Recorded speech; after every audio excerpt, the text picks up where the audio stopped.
Hey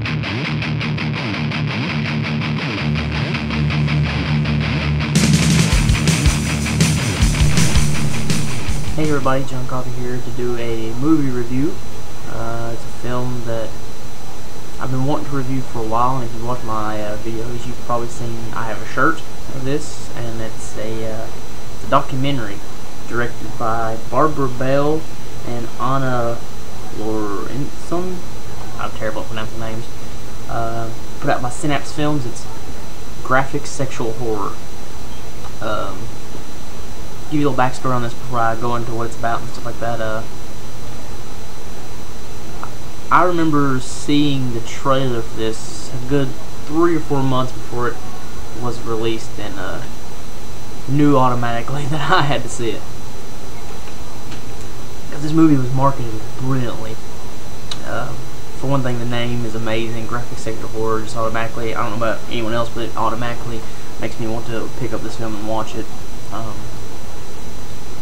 And I'll go ahead and start breaking it down for you. Basically, graphic sexual horror tells the story of a man named Brent, but he goes by PD, and he runs this website called Insex, which is also a brilliant name.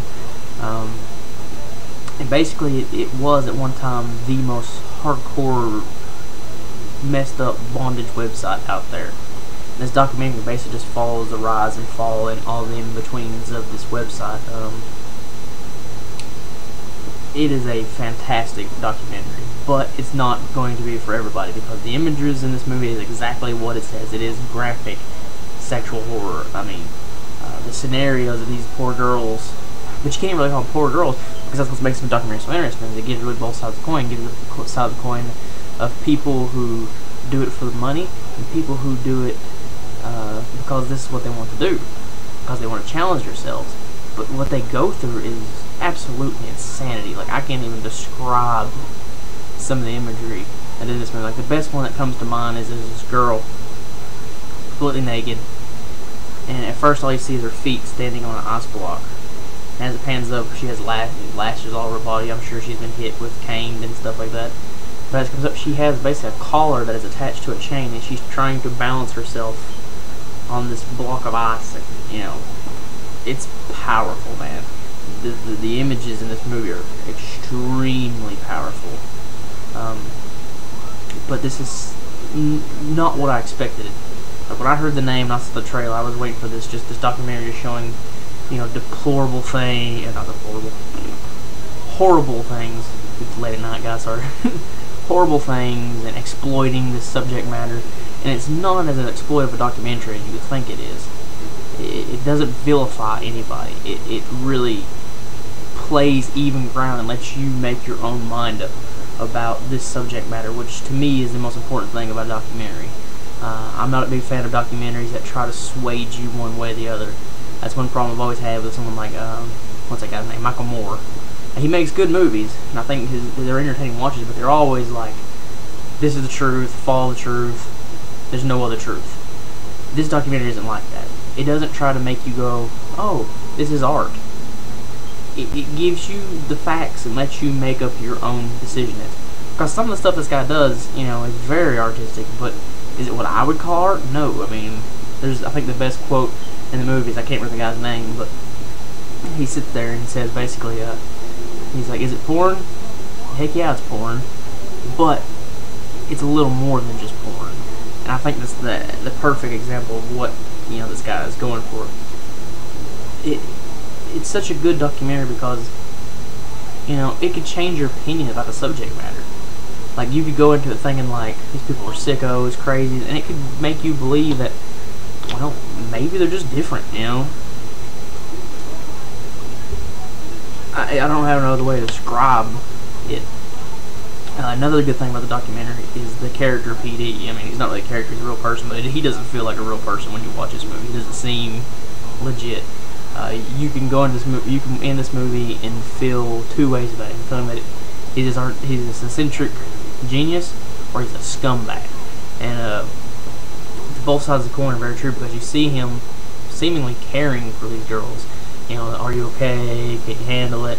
There's also these moments where they do what they call hard limits and soft limits.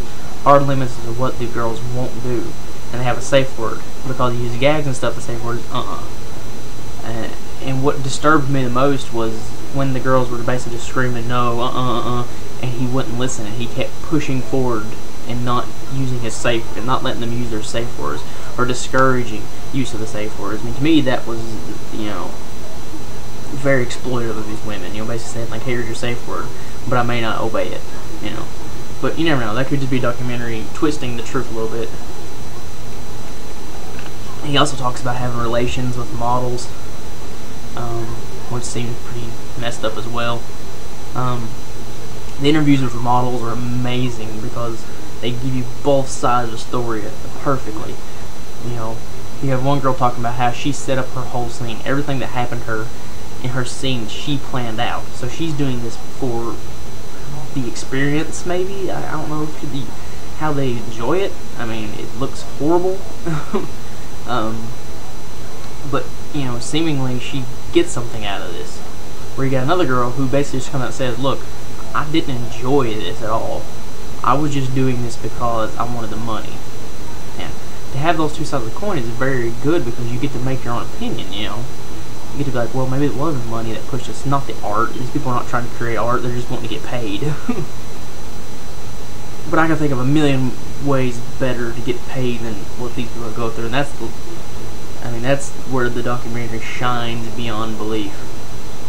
I'm a fan of extreme films. I've been for a long time now, and not as much shocks me as it used to, but this documentary blows me away. I've seen it 3 or 4 times now. It is, the stuff that they show in this documentary is beyond disturbing for a person who's not used to seeing this kind of imagery. I'm not into bondage. It's not my thing. Never have been. But my goodness, man, does this thing just like blow me away every time I watch it. There's certain scenes I just can't believe that people would do that and let that be done to them. Powerful, very powerful imagery. That's one of the greatest things about this documentary, is that it just has this, I don't know, it has this atmosphere around it that just drags you in and you can't stop watching. But it's not going to be for everybody. Some people are going to watch this and they just, you know, hate it because of what it does show. You know, I think if you can get past the imagery and get into the meat of the story, it's a very entertaining watch. And if you're like me and you're always looking for the next thing to shock you, because I'm also not into like real death, so this is as close as I can get to that, being shocked without crossing the line for myself, because I don't enjoy seeing death at all. I won't watch stuff like Faces of Death or anything like that.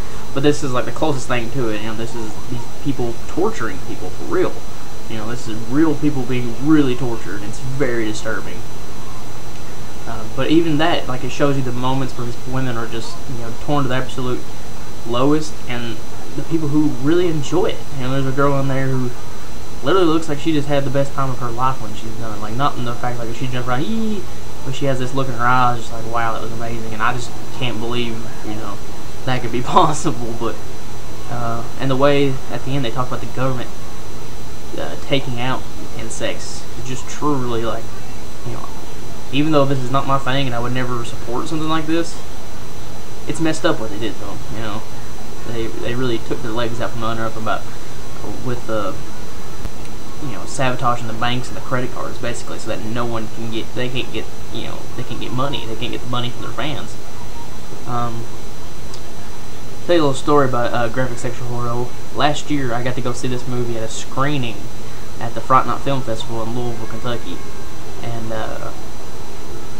this movie plays like no other I've ever seen. It was a packed house when we first got there. All the seats were filled. Within 10 minutes of the movie, we're down to like 5-6 people. I've never been in an experience of a film. I've never had a film experience where I've seen that. You know, you've always heard about people running out of The Exorcist, holding their mouths, and, you know, stuff like that. But I've never seen martial arts in it. It was so awesome because I'm sitting there, you know, for one thing, I'm enjoying the crap out of this documentary. And then also these people are just like leaving in droves, just like one after another, just dropping out, and it was amazing. It was so funny to watch. Me and my buddy are just sitting there like, this is amazing, you know. And I instantly went and not only bought it, but got Barbara Bell to sign it, she was a very nice lady. So yeah, Synapse Films put it out, so you know it's amazing. And big ups to Synapse for putting this out, for having the balls to release this film, because this probably would be floating in obscurity if it wasn't for them. And I can't imagine anyone else, putting this out on DVD. So, big up to Synapse for once again putting out a film that deserved to be seen, that not a lot of people probably would have known about if they didn't. Once again, definitely check out Graphic Sexual Horror, and keep checking back here, and I'll keep doing videos, guys. Thank you all very much, and I'll see y'all later.